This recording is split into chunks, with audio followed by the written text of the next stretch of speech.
Welcome back, class. We're going to wind this chapter 6 up with the third segment. We're going to talk for a few minutes about making cooperative moves.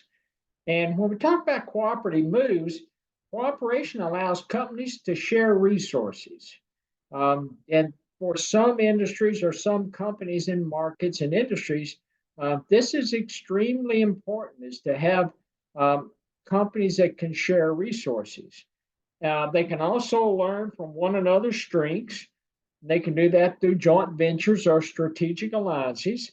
The risk is you lose control over operations and quality, and that can be key for a lot of companies, especially depending on the industry. You do transfer valuable secrets and being taken advantage of by one's partner. And I can remember when I first got back into healthcare. I went to work for Aetna, Southern California, and Aetna, we developed a strategic alliance with Foundation Health, which was a health plan in Northern California, because the government, DOD, was trying to provide managed care services, and it was, through Champus. That was the original managed care services for the military individuals, their families, and retirees. And so, between Foundation Health and Aetna, we decided that we would go into a joint, it was a strategic alliance, not a joint venture. And Aetna basically took Southern California. We went as far north as to kind of Ventura County, and then Foundation Health took everything from, north of Ventura County all the way up to the Oregon border. And we had Hawaii. So it was kind of a unique strategic alliance, and both companies made a lot of money in that particular strategic alliance. But in the strategic alliance, Foundation Health was more the leader, and Aetna was more of a subcontractor company. So those risks that we went through, those are valid risks, and that's an issue when it comes to joint ventures and strategic alliances. Is the risk, while the rewards are there, it's kind of a risk reward trade-off, and a lot of companies have to step back and take a look at that to make sure that it makes sense. In a joint venture, it's a cooperative arrangement that involves two or more organizations, each contributing to the creation of a new entity. A joint venture creates a new entity. You see pharmaceutical companies do it. Occasionally, health plans and providers will do it.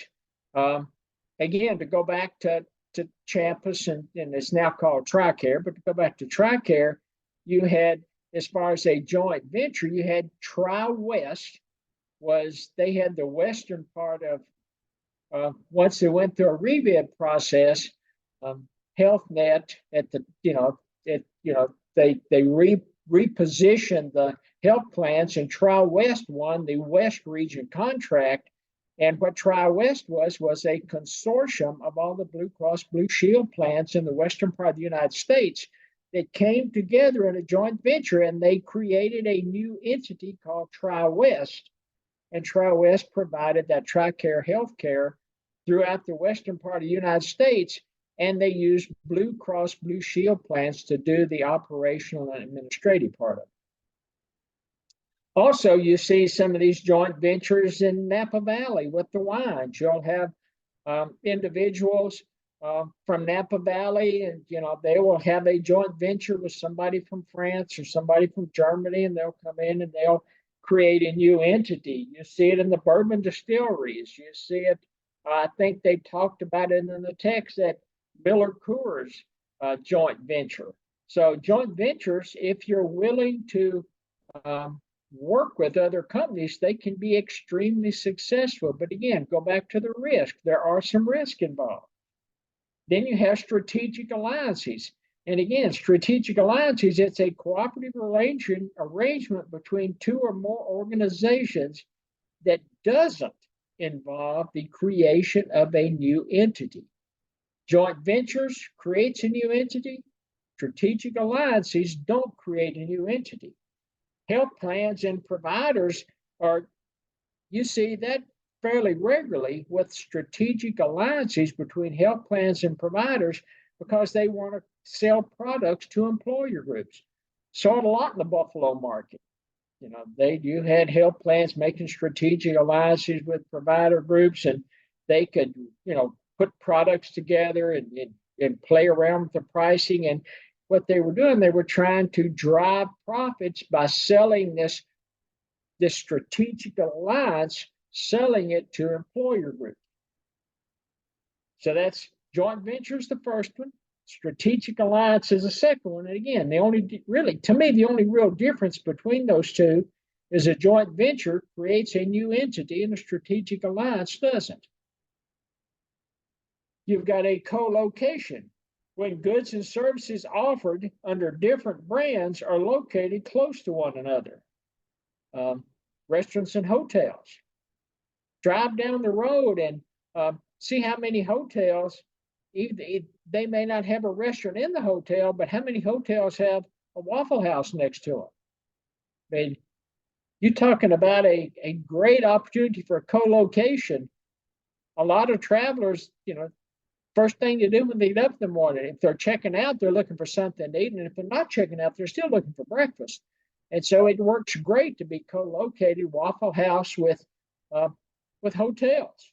You've got some hotels that have restaurants in them. It's some of your bigger ones. You've got Marriott, Hilton, got a lot of those bigger, more recognizable brands of hotels.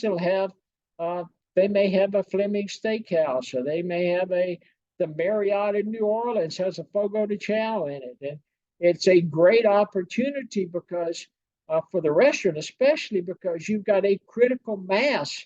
You think about a 500, 750,000 room hotel, put a restaurant in there. If the food's good and it's reasonably priced, you have a lot of people to go to a hotel, especially business travelers, don't want to go out anywhere at midnight. So they'll just go down to the hotel and the restaurant. Think about auto malls. Think about how many cities in the United States have an area that is the auto mall. And it's a great opportunity for automobile dealers to bring in the critical mass of consumers all to one location. Now, it makes competition tough, but as far as attracting a consuming population, an auto mall works great. Hadn't been that long ago that I stopped at a restaurant that had Taco Bell, KFC, Pizza Hut. You went in, there was one person working the cash register. You could order from the Taco Bell menu, you could order from the KFC menu, you could order from the Pizza Hut menu. And the one I happened to visit, it had one cash register, but they had like 3 little windows, and you placed your order and you went to the window. If you were Taco Bell, you went to the Taco Bell window. I've seen also where was that? It was maybe it was somewhere in Columbus, a White Castle that had a Chinese option. So they had a White Castle and a Chinese restaurant together. So sometimes it kind of and I was somewhere with Crystal. I can't remember what the other restaurant was in a Crystal Burger chain. So a lot of these fast food chains, they will have multiple. Of course, Taco Bell, KFC, and Pizza Hut's all Yum brands, so that makes sense. And I don't remember in that White Castle. Don't remember what the Chinese restaurant. Don't remember what the Chinese entity was, but it makes sense because you've got individuals coming in, and you can use a cash register, and you can drive the orders to 2 different locations within the same bricks and mortar building.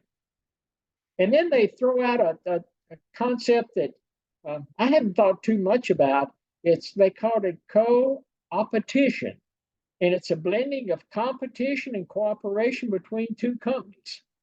Cooperation, creating a pie, competition, dividing it up. Um, when you're talking about creating a pie, it's more for the value chain, and when you're talking about competition, dividing it up, it's being close to the customer. So they talk about Toyota and GM. They talk about NEC and Hewlett Packard. They talk about Merck and Roche on the pharmaceutical side. And I guess it makes some sense. It's just not it's not a concept that you may not run into that often. And then lastly, they talk about on the cooperation that talk about get moving. He who hesitates is lost. Executives can become paralyzed by the multitude of options, either competition or cooperation, competition or cooperative. And again, it goes back to that, paralysis by analysis. It's almost like executives sometimes have too many options, and they can't make a decision. Uh, you've got hyper competition. It's a situation where that involves very rapid and unpredictable moves and counter moves that can undermine competitive advantages. So you have a lot of issues where executives can't move, can't make a decision. You have on one end, that's that group of executives. On the other end, you've got these executives that are like shooting from the hip and making moves and counter moves, and then it's almost like, and then you've got these leaders in the middle. Again, I'm an economist. I think about distribution. So you've got like this normal distributions, and on one end you've got the leaders that can't make a decision, and up here on this end you've got these leaders that are making these snap judgments, maybe shooting from the hip, or maybe not paying attention to the information and making gut decisions. Then in the middle you've got kind of a hybrid bunch between the two. And make a reasonable move quickly rather than to wait for the perfect move. And I think those are the guys that kind of are the leaders in this kind of middle part of the distribution. They are making a reasonable move quickly rather than waiting for the perfect move, because there may never be a perfect move to be made. And that is kind of the kind of wind us up on chapter 6.